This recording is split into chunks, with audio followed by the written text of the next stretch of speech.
Nganong usahay dili dayon tubagon sa Dios ang atong mga pag-ampo.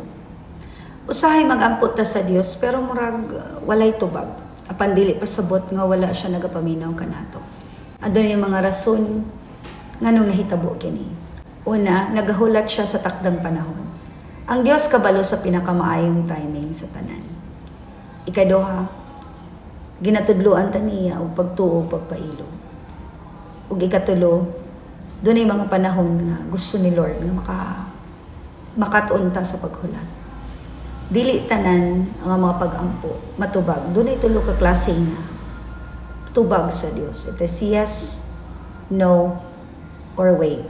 Ingon sa pulong sa Ginoo sa Isaiah chapter 55 verse 8, "For my thoughts are not your thoughts."